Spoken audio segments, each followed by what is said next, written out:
ये बच्ची जो थी और इसका परिवार मुझसे ये रोज पूछ रहा था कि क्या अब हम अगले 5 मिनट जिंदा रहेंगे या नहीं रहेंगे। अब कम से कम मैं इन्हें ये बता सकता हूं कि आपके पास अभी बहुत छोटी सी रिलीफ मिली है। बिल्कुल हमें इसको विक्ट्री नहीं कहना चाहिए, मैं इसको विक्ट्री नहीं कह रहा हूं, ये विक्ट्री नहीं है, ये एक छोटा सा सांस लेने का मौका विक्टिम और उसको परिवार को मिला है। इसके अलावा इस फैसले को मैं कुछ भी नहीं देख सकता, क्योंकि जो सीबीआई ने जो स्टैंड लिया है, जो हमें डर था वही किया उन्होंने। बहुत लिमिटेड पॉइंट पे स्टैंड लिया है उन्होंने, और जो हमारे सबसे मजबूत ग्राउंड थे उनको रेज ही नहीं किया, जो जजमेंट में भी मौजूद हैं। और अगर सीबीआई के पास तो हमारी रिटर्न सबमिशन भी मौजूद थी ना, जो हमने हाईकोर्ट में फाइल की थी, ना उन्होंने हमसे कंसल्ट किया ताकि हम उनकी पिटीशन बेहतर बनाने की कोशिश करते, ना उन्होंने हमें पार्टी बनाया, और कोशिश ये की कि हमें लास्ट मोमेंट तक उनकी जो एसएलपी फाइल है वो भी ना मिले। तब आज भी, लेकिन मैंने आपको पहले भी कहा है, इस बच्ची और इसके परिवार के खिलाफ इतने ज्यादा अत्याचार हुए हैं, इतने ज्यादा सबूत मौजूद हैं कि अगर इतनी सी भी बात की जाएगी ना, तो कोई भी जज, कोई भी अदालत इस बच्ची के ही पक्ष में फैसला देगी। और इसीलिए इस जजमेंट को हम क्रिटिसाइज कर रहे थे कि ये जो दिल्ली हाईकोर्ट की जजमेंट थी, वो इतनी महान दयालुता जो दिखाई थी इस कॉन्विक्ट को, कुलदीप सिंह सेंगर को, जिसको मैं बोलता हूँ एप्स्टीन गैंग के मेंबर हैं, वो इंडियन एप्स्टीन गैंग के मेंबर हैं, उनके बहुत बड़ा गैंग भी है। और आज आप लोगों ने अंदर भी देख लिया होगा कि हम लोगों की संख्या इतनी सी थी उन लोगों की संख्या के आगे, और हमें दोनों तरफ से मुकाबला करना पड़ रहा था, इस तरफ से भी और उस तरफ से भी। तो टेक्निकल ग्राउंड पे आज कोर्ट ने फिर भी हमें मेन मेरिट्स पे सुनने का मौका, सुनवाई करने का मौका नहीं दिया, क्योंकि हमने ये कहा था कि जो सीबीआई ने बोला है वो टिप ऑफ द आइसबर्ग है। हमारे पास अभी मेजर पोर्शन है जिसमें ये पब्लिक सर्वेंट की बात तो बहुत छोटी है ना, पब्लिक सर्वेंट के अलावा ये person in dominance in control है, क्योंकि इसी जजमेंट में लिखा हुआ है कि कुलदीप सिंह सेंगर साहब ने पंचायत होल्ड करके सबको बुलाया था अपने सामने और ये बोला था कि केस फाइल करो या ना करो ये मैं तय करूंगा। इस तरफ की बातें इसी जजमेंट में लिखी हुई। तो हमें ये भी बोलने का मौका नहीं मिला, हमें ये भी बोलने का मौका नहीं मिला कि जो दूसरा मेजर इशू है जिस वजह से ये सस्पेंशन दी गई थी, तो वो इसलिए दी गई थी कि सिर्फ 7 साल की मिनिमम सजा है। अब जब मिनिमम सजा इतनी है तो इसको छोड़ देना चाहिए। ये एक ग्राउंड था जो हम चैलेंज करेंगे भी, अभी क्रिटिसाइज भी करेंगे। तो मैक्सिमम पनिशमेंट देखी जाती है ना, ये कोर्ट, कोई भी हाई कोर्ट ये फैसला तभी दे सकती है जबकि वो डिटेल में फैसला दे कि इसमें मिनिमम पनिशमेंट से ज्यादा दी नहीं जा सकती। हम ये भी नहीं बता पाए, मैं भी आपको 3-4 पॉइंट ही बता रहा हूँ। हम ये भी बताना चाहते थे कोर्ट को कि जो थ्रेट परसेप्शन की बात की है वो बिल्कुल परवर्स है।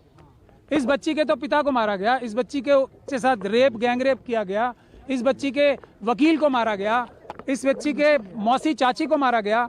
उसके बाद भी जब अपील चल रही थी उस दौरान भी जब सिक्योरिटी विड्रॉ करा ली सेंट्रल गवर्नमेंट और स्टेट गवर्नमेंट के बड़े बड़े वकीलों ने यहाँ पेश होके, तब भी 2-2 एफआईआर कराई। तो हम ये भी बताना चाहते थे कि ट्रायल जो हाईकोर्ट थी, ऑनरेबल बेंच ऑफ हाईकोर्ट जो थी, उसने ये भी कंसिडर नहीं किया कि जैसे ही सिक्योरिटी विड्रॉ हुई हमले शुरू हो गए।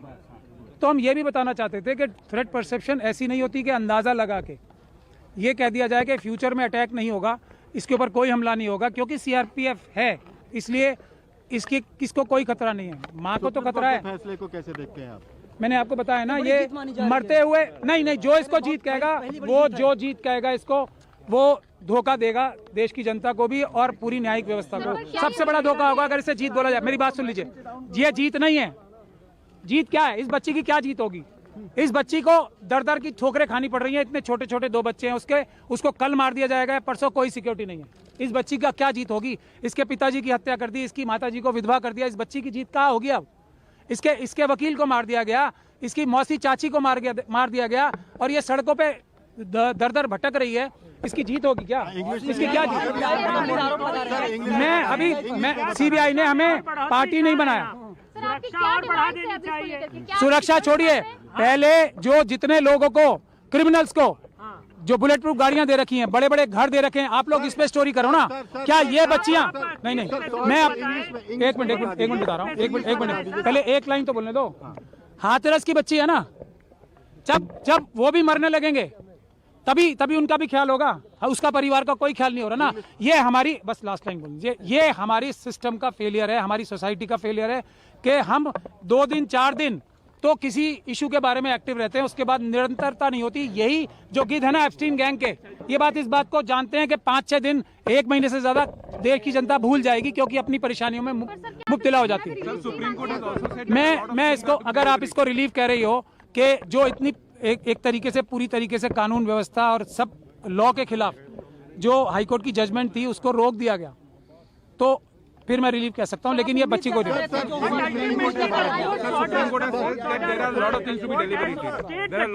नो, मैं एक चीज जो इन्होंने पूछा, मैं गजेंद्र भाई का धन्यवाद कर, आपने एक मिनट मैं इनकी बात का जवाब दे दूं। बहुत अच्छा सवाल पूछा आपने।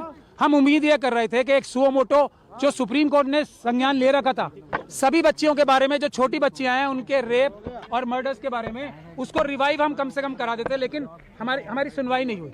हम कम से कम वो तो चाहते थे ना कि जो एक बड़ा केस चल रहा है पूरे देश की बच्चियों के लिए, कम से कम वो रिवाइव हो जाता, क्योंकि वो पुरानी बेंच ने अभी रिसेंटली बंद ही कर दिया। मतलब देश की सारी बच्चियां खतरे में थी, सुप्रीम कोर्ट ने माना।